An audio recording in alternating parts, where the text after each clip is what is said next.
aquí estamos en la segunda parte. Aquí tenemos el Excel, el cual utilicé para no graficar, sino que ordenar un poco esto de los datos que se presentaron en el caso. Ya, ahí está la panorámica general. Ustedes podrían haber hecho de otra manera. Yo lo ordené así porque me parece un poco más ordenado. ¿Ya? Entonces, hacia abajo tenemos primero la intensidad de dolor. Si se fijan, las personas con RGT20 están ordenadas en una columna. ¿Ya? A diferencia en el caso que les presenté recién, no estaban todos ordenados en columna. Yo siempre recomiendo colocar todos los datos de arriba a abajo. Y acá están las personas con suero. Están todos los mismos datos que estaban en su archivo. Lo mismo hacemos con los datos de hospitalización. Los colocamos en una columna aquí y las personas con suero acá. Vamos a achicar un poco esto para que podamos trabajar de mejor manera. Entonces, primer estadístico que vamos a calcular es el promedio. Para poder calcular este promedio, ¿ya? El promedio de los datos hacia arriba, yo utilicé un comando una fórmula del Excel, ya que es el comando promedio. ¿Cómo se hace? Miren bien acá. Yo voy a borrar ese que está ahí. Nosotros colocamos el signo igual y escribimos la palabra promedio. El computador se adelanta y te ofrece algunas opciones. Promedio. Con la crucecita blanca que está apareciendo en pantalla, ustedes van a seleccionar sin soltar el mouse todos los datos a los cuales quieren sacar el promedio, que serían desde arriba hasta ahí. Después cerramos y nos calcularía ese promedio. Apretan Enter por si acaso para poder cerrar. Con el de al lado hacemos lo mismo. ¿Ya?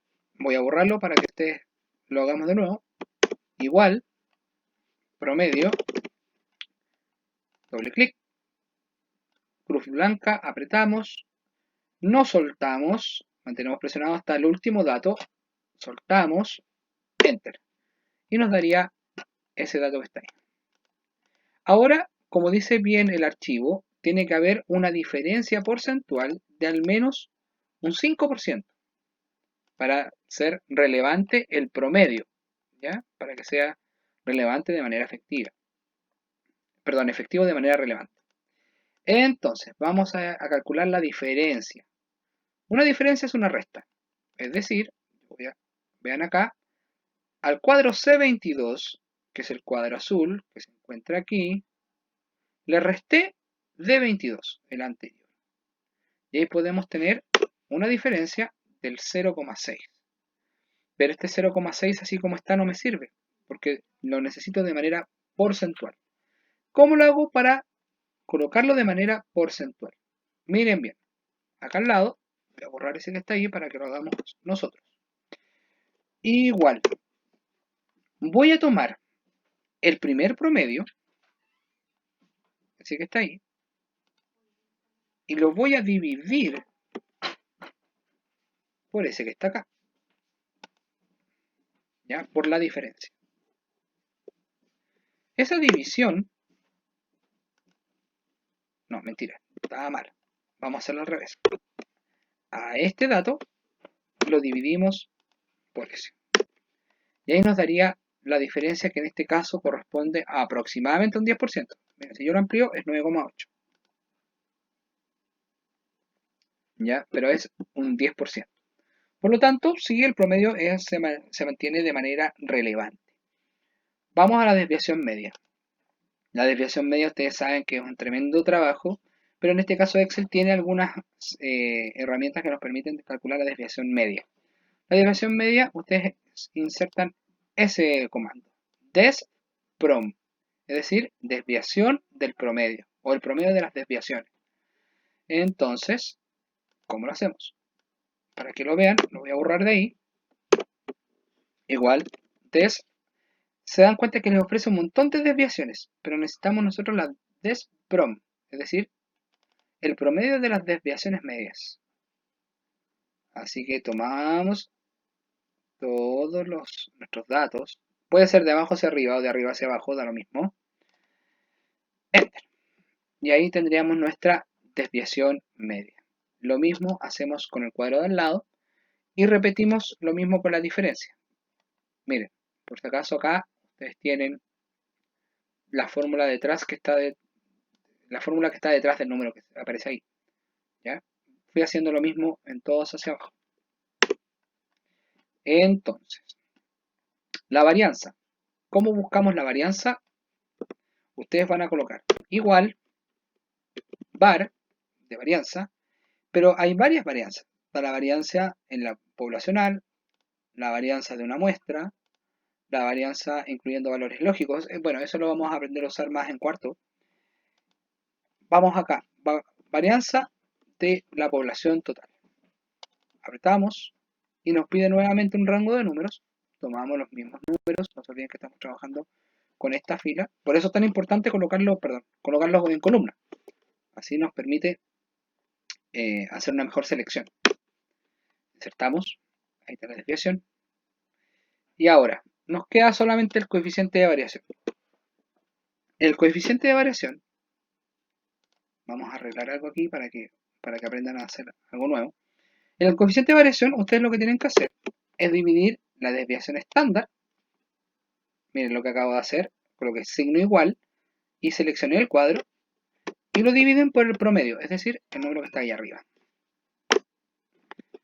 Aparece un decimal, ¿no es cierto? Pero ese decimal nosotros lo queremos de manera porcentual. ¿Qué hacemos para eso? Ustedes van a ir acá arriba y donde dice número, ustedes pueden arreglar lo que se encuentra dentro de la casilla y van a seleccionar estilo porcentual, es decir, lo que está ahí adentro se va a mostrar como un porcentaje. Ahí está, 45%. Si lo quieren con más decimales, presionamos este. Dice aumentar decimales. En realidad no es 45, ¿no es? 44,9. Si apretamos de nuevo, de seguro tiene más. ¿No es? El número se ajusta en la medida que nosotros le solicitemos el ajuste. Ya, lo vamos a dejar con un decimal, 44,9. Pues bien, muchachos, esta parte es la relevante. ¿Por qué? Porque decía claramente que los estadísticos tenían que tener una diferencia de un porcentaje superior al 5%. Entonces, si se dan cuenta, aquí tenemos un porcentaje del 8%. Entonces, ¿qué quiere decir esto? Así, a vuelo de pájaro, muy rápidamente, es que realmente el medicamento sí está funcionando para que las personas disminuyan su intensidad de dolor. ¿Ya? Que las personas del grupo mayoritariamente se ajustaron, es decir, las personas que sentían mucho dolor les bajó considerablemente, acercándose al promedio, y las personas que sentían poquito dolor se acercaron, es decir, su dolor tal vez aumentó un poco, pero se acercó también a la media. ¿Ya? Por eso es importante este estadístico del coeficiente de variación. Mientras más alto el coeficiente de variación, más homogéneos van a ser los datos, es decir, más cercanos. Nos vamos al lado, muchachos. Vamos a ir a analizar ahora los días de hospitalización. Tenemos acá el análisis de las personas con RQT20 y las personas con suero. Es exactamente el mismo análisis. Usamos las mismas fórmulas. Promedio, desprom, var.p, desbes.p. Lo mismo. La misma técnica, pero ¿cuál es lo relevante? Lo relevante aquí es que tenemos un medicamento, tenemos un valor, el cual nos ajusta mucho. Vamos a arreglar la barra que me mandé ahí. Nos ajusta mucho. ¿Por qué? Porque su porcentaje de variación, su coeficiente de variación es de un 3%. Por lo tanto, nosotros podríamos concluir de que el medicamento no es relevante para los días de hospitalización. Aunque tengamos casos satisfactorios. Por ejemplo, acá tenemos un caso satisfactorio. Al comparar, tenemos varios casos satisfactorios, pero no es relevante. Miren, de hecho en el promedio ya se ve que no es relevante. Ya en el promedio podemos ver claramente de que tenemos un porcentaje de variación de un 3%. El promedio de días de hospitalización de la izquierda, de los que están con suero, no es relevante con respecto a los que están perdón, los que están con RGT20, no es relevante con respecto a los que están con suero. Bien, ya con esto, si se dan cuenta, con el Excel se facilita mucho los cálculos, ¿ya? Así que yo los invito, muchachos, a que prueben con Excel, metan las manos en el programa, si no va a pasar nada, no va a explotar su computador y se va a partir en 1000 pedazos, no. ¿Ya? Lo más que puede pasar es que se equivoquen en un número.